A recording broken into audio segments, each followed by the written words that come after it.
Bonjour Diane Follet. Bonjour. Bonjour John Follet. Merci d'être à Europe 1 ce matin. Comment allez-vous 1 mois et demi à peine après cette tragédie? Je suis très triste, bien has évidemment, que Jimmy ne soit plus là. En même temps, je suis soulagée parce que je sais qu'il est libre. Il est libéré de la souffrance terrible qu'il a endurée au cours de cette captivité. Dans la dernière vidéo diffusée par les terroristes, James s'adresse à vous et voici ce qu'il dit ou ce qu'on lui fait dire.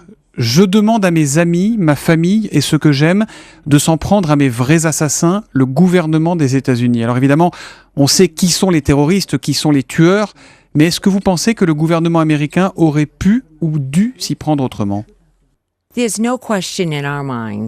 Aucun doute effectivement sur ce point. Une chose est certaine, l'ennemi, ce sont ces gens qui sont animés par la haine, qui sont cruels, qui font preuve de brutalité évidemment. Les gens de l'État islamique. Ceci étant, je pense que le gouvernement des États-Unis a fait tout de son mieux pour essayer de trouver les moyens d'assurer la libération de notre fils. Bien évidemment, tout ceci doit amener notre pays et d'autres pays à terme à réexaminer les politiques qui s'appliquent en matière de négociation, notamment avec les terroristes. Ça veut dire quoi? Parce qu'on sait qu'il y a une règle chez vous aux États-Unis de ne jamais payer, de ne jamais négocier, ce qui est très différent de la France. Vous pensez que si on avait payé une rançon, peut-être votre fils n'aurait pas été exécuté? On ne sait pas. Oui, peut-être oui, peut-être non. Et puis peut-être qu'ils avaient peut-être déjà décidé de toute façon de punir notre pays. John? Je suis de cet avis-là également. Il est difficile de savoir ce qui serait advenu. Est-ce que James, Steven, est-ce que d'autres auraient pu être sauvés? Une chose est certaine, c'est que ça ne coûtait rien de négocier en tout cas. Essayer d'entrer en pourparlers, discuter avec eux, ça ne coûtait rien. Depuis James, plusieurs autres otages ont été décapités. Steven Sotloff, David Haynes, Alan Henning, Hervé Gourdel, le français également. Et on sait déjà que le prochain sur la liste risque d'être l'américain Peter Kassig. Que faut-il faire? Que peut-on faire? Que doit-on faire selon vous pour essayer de le sauver aujourd'hui? Oh God. You know, I don't know. I am praying that je pense, j'espère et je prie pour que le gouvernement, dans sa sagesse, trouve un moyen. Peter est un garçon à la fois idéaliste, un Américain convaincu, qui voulait aider les Syriens.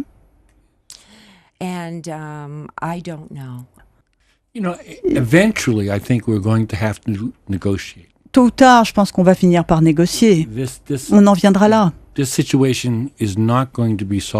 Puisque la situation, elle ne va certainement pas se régler par des interventions militaires. Donc, tôt ou tard, il va bien falloir parler. On voit bien la stratégie de communication des terroristes qui se répète à chaque fois avec ces vidéos qu'ils envoient. Certains médias, certaines chaînes de télévision les diffusent en partie. Est-ce qu'ils ont raison? Est-ce qu'il faut les montrer, ces vidéos? C'est leur propagande. Bien évidemment, ils ont utilisé notre fils pour terrifier le monde et puis pour recruter des gens qui sont animés aussi par cette haine. Ça veut dire que vous ne souhaiteriez voir aucune de ces images sur les chaînes de télévision en France, aux États-Unis, dans le monde? No, they were horrific. Non, ce sont des images épouvantables. And actually, the viewing of those images was much more valuable to the ISIL group in terms of their recruitment. Ces images qui ont été diffusées, elles ont servi toute leur politique de recrutement plus qu'autre chose. Et ça les a beaucoup plus aidés que le fait qui aurait été celui, par exemple, de payer une rançon. Si vous aviez face à vous ceux qui ont assassiné votre fils, James, vous leur diriez quoi? Wow. Oh, you know, they are so sad. I mean, they are C'est très very triste. just so sad. I mean, they have no heart. C'est des gens qui n'ont pas de cœur. Ils ont complètement perdu leur cœur. C'est triste.